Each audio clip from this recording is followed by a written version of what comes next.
ଆପଣ ବାହୁବଲି ଦୋସା ଖାଇଛନ୍ତି? ପାଳାଖେମୁଣ୍ଡି ସ୍ଥିତ ଏହି ଦୋକାନରେ ଏହି ଦୋସା ଖାଇଲେ ସକାଳେ ଆପଣ ଆଉ ଦିନରେ କିଛି ଖାଇବାକୁ ପଡ଼ିବ ନାହିଁ। ଭାରି ସ୍ୱାଦିଷ୍ଟ ଦୋସା। ଚାଲନ୍ତୁ ଯିବା ସେହି ଦୋକାନକୁ। ମୁଁ ପହଞ୍ଚିଗଲି ବର୍ତ୍ତମାନ ମହାରାଜା ପାଳାଖେମୁଣ୍ଡିଙ୍କ ରାଜଉଆସରୁ। ସେଠାରୁ ମୁଁ ବାହାରି ପଡ଼ିଲି ପାଳାଖେମୁଣ୍ଡି ଚିତ୍ରକାଇ ସାହି ଆଡ଼କୁ। ବର୍ତ୍ତମାନ ସେଠାରେ ସ୍ଥିତ ଶ୍ରୀ ଶ୍ରୀ କୃଷ୍ଣଚନ୍ଦ୍ର ଗଜପତି ମହାରାଜାଙ୍କ ମୂର୍ତ୍ତି ନିକଟରେ ପହଞ୍ଚିଗଲି। ଦୋକାନ ଆସିଗଲା। ଦେଖନ୍ତୁ ଦୋକାନ ସାମ୍ନାରେ ଗୁଡ଼ାଏ ବାଇକ୍ ରହିଛି। ଯଦି ଆପଣ ବାଇକ୍ ନେଇକି ଆସୁଛନ୍ତି ତାହେଲେ ଠିକ୍ ଜାଗାରେ ପାର୍କ କରିବେ, ନହେଲେ ଟ୍ରାଫିକ୍ ସମସ୍ୟା ଦେଖାଯିବ। ମୁଁ ପହଞ୍ଚିଗଲି ବର୍ତ୍ତମାନ ଦୋକାନ ଭିତରକୁ ପହଞ୍ଚିଗଲି। ସମୟ ହେଉଛି 9:10।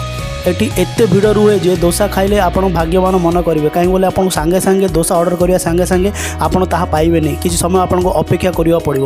କାହିଁକିନା ଏଠାକାର ଦୋସା ଭାରି ଫେମସ୍, ସ୍ୱାଦିଷ୍ଟ। ମାଉସୀଙ୍କ ହାତ ତିଆରି ଦୋସା, ପିଆଜ ଦିଆ ଦୋସା, ମସଲା ଦୋସା, ପ୍ଲେନ୍ ଦୋସା ସବୁଗୁଡ଼ ଭାରି ସ୍ୱାଦିଷ୍ଟ। ପାର୍ସେଲ୍ ଆଉ ଖାଇବା ପାଇଁ ଏଠାରେ ପ୍ରଚୁର ଗହଳି ଲାଗିଥାଏ ଭିତରେ ଏବଂ ବାହାରେ।